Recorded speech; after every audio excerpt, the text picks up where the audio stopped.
El día de hoy para hablar de la reforma que transforma al viceministro de Tributación, Fabián Domínguez. ¿Cómo le va, viceministro? Gracias por acompañarnos. Jenny, el agradecimiento es nuestro realmente. Un saludo a todos los televidentes. Es un placer siempre estar con ustedes, con todo el mundo aquí para contarles lo que estamos haciendo. Y son días decisivos para hablar de esta propuesta que ya están terminando y entregarla al Parlamento Nacional en torno a lo que es la reforma tributaria. ¿Cómo ha avanzado ese diálogo, esas negociaciones con el sector empresarial del país, el sector privado y también otros referentes de la economía paraguaya? Sin lugar a dudas avanzó y te puedo decir con mucha madurez. Es lo que puedo resaltar, un trabajo de varios meses que está llegando a su finalización. Vamos a empezar otra etapa, siempre en el marco del trabajo, pero en otra etapa ya en el Parlamento Nacional, una vez entregado el proyecto.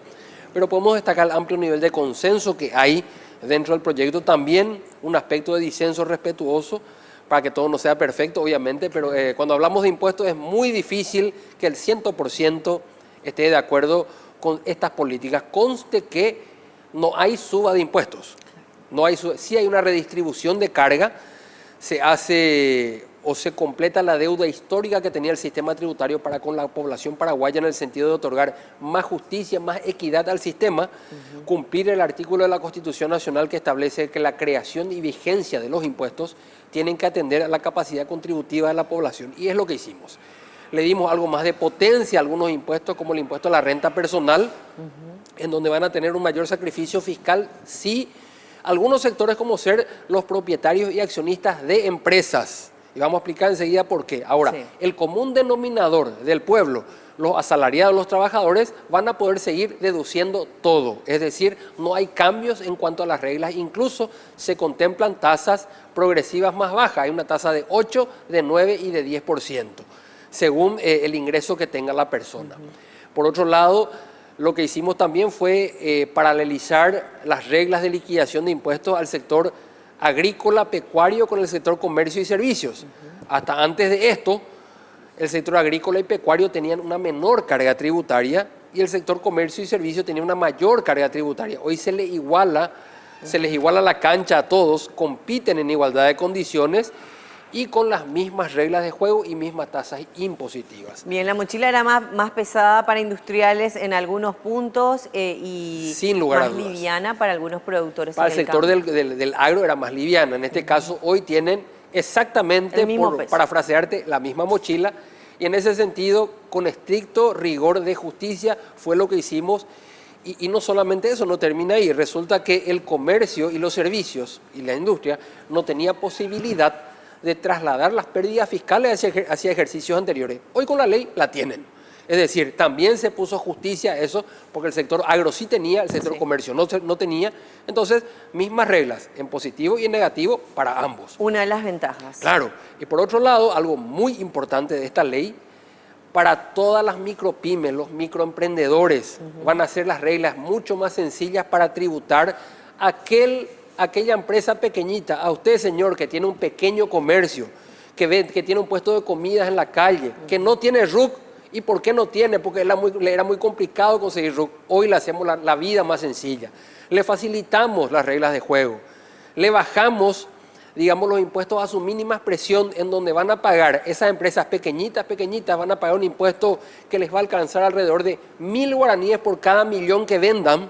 Pagando ese 1.000 guaraníes por millón, va a estar formalizado, va a tener ese carnet de la cédula tributaria, que va a ser como un carnet VIP que le va a permitir entrar al mercado financiero, al mercado formal, a obtener crédito más barato, a no ir al usurero, por ejemplo. Claro. Entonces, eso tiene que ver con competitividad y con formalización. También, ¿qué hicimos? Resulta que hasta hace muy poco se publicitaban muchas situaciones que tenían que ver con un Paraguay competitivo por nuestras bajas tasas impositivas. Es cierto. Y lo hicimos ahora más competitivo. ¿Por qué? Cualquier empresario que quería venir a invertir a Paraguay tenía que pagar tasas por ganar dinero en Paraguay y llevar dinero de casi el 30%. Cuando llevaba el dinero se le hacía una retención del 15% y se le hacía pagar una tasa interna de 10 más el 5, es decir, había una sumatoria de tasas de 10 más 5 más 15%, lo cual suma 30 en términos nominales. Y a los residentes en Paraguay, los que viven en Paraguay, era 10 más 5. Entonces, se sacó esa tasa intermedia para hacer al Paraguay más competitivo y más atractivo a la inversión extranjera y se le bajó la carga fiscal, invitando a todos los inversores a que vengan a Paraguay a traer su dinero, invertir en Paraguay y generar empleo. ¿Qué es lo que hoy en día van a pagar los inversionistas extranjeros?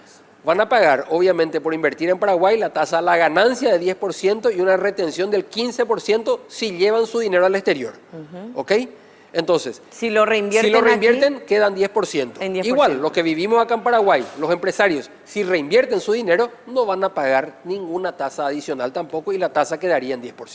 Bien, perfecto. De esta manera, entonces, avanza todo el proceso. Son días decisivos. El ministro de Hacienda decía que esta semana se cierra la propuesta para presentar al Congreso. Sin duda, nosotros tenemos ya la redacción técnica cerrada. Estamos esperando las últimas indicaciones del señor ministro para ver en qué momento nos vamos al Parlamento, que estimo será en el transcurso del día o mañana probablemente. Y tenemos que entregar de manera oficial ese documento y queremos que eso sea bien público con todos los rigores y la fanfarria correspondiente. Bien, viceministro, un gusto tenerlo aquí. Gracias por acompañarnos con estas explicaciones básicas y también muy didácticas para la ciudadanía. Así que gracias por acompañarnos. El placer nuestro y a no olvidar la ciudadanía exigir el comprobante de venta a la hora de comprar bienes y servicios. Con acciones sencillas en la cotidianidad. El viceministro de Tributación, Fabián Domínguez, con nosotros aquí en Paraguay Noticias.